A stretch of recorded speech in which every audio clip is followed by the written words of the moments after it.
So a median, and here are the three medians of this triangle. They cut the side opposite each vertex in half. So medians cut the sides in half.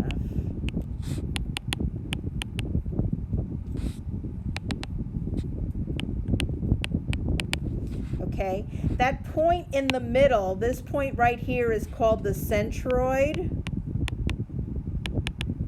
And the centroid is where all the medians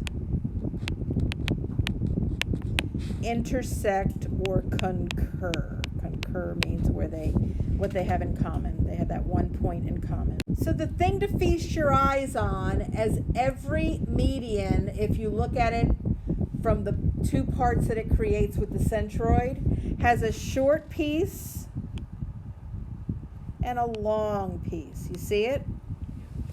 That long piece always goes into the corner of the vertex. So this is the long piece here. Let me mark all the long pieces in yellow.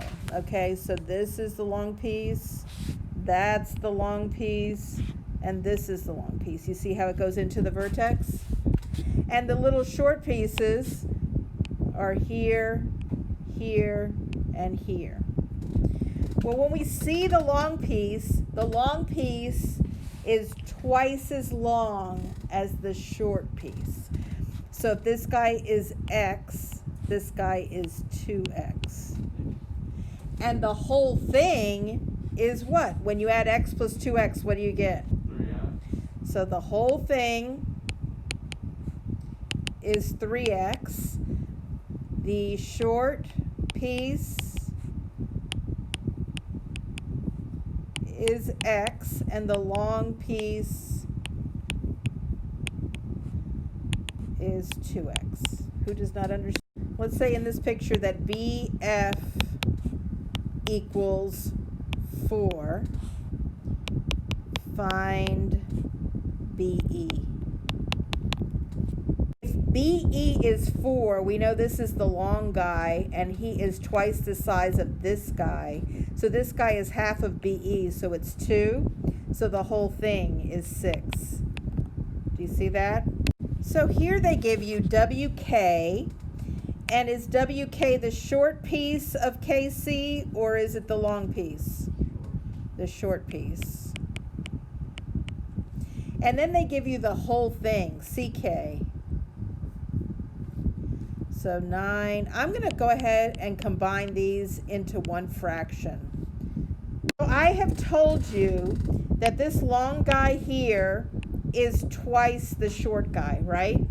So Aiden, what he wants to do is multiply the short guy by 2 and put it in the yellow section, and then add those two together and make it equal to the 9x plus 3, which you can do. But if this is 2 sections, this times 3 equals the whole thing, because there's 3 sections. There's the 2 in the long section and the little short section. So if we do this, x plus 3 halves times 3 equals 9x plus 3 over 2. So when I multiply this, I get 3x plus 9 halves equals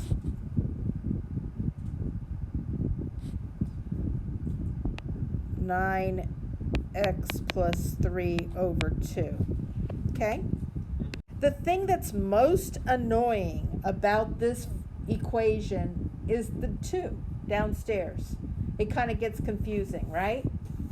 So if I multiply everything by 2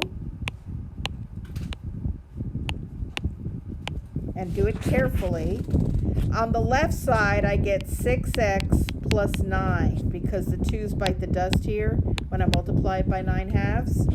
And on the right side, I get 9x plus 3. Now I move everything to where the x's are bigger, so this turns into a 3x, and I subtract 3 equals 6, so x equals 2. Because if IN is the long part, then 7x minus 2 divided by 2 is the short part, right? And all 3, if I multiply that by 3, that equals the 10x minus 2. That equals the whole part. Okay, you set them equal to each other because 3 of the little guys equals the whole thing. So now we get 21x minus 6 over 2 equals 10x minus 2. So now I'm going to multiply both sides by 2 to get rid of that 2 in the basement. And I get 21x minus 6 equals 20x minus 4. Do not forget to multiply the 2 by both of those numbers, not just the 10x, because a lot of people will do that and get it wrong.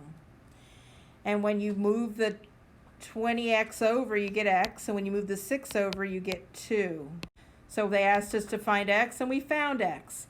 If they ask us to find a certain measurement, we've got to plug it in to see that, okay? So since they're asking for x, the green guy is half of the red guy. Everybody get that? So 2 of the green guy, let me change that to green so you can see it. 2 of the green guy equals the red guy. So let's look at this now. I multiply the left side by 2, and on the green side I get 4x minus 24 over 5, and then equals the right side, which is 2x minus 10 over 5.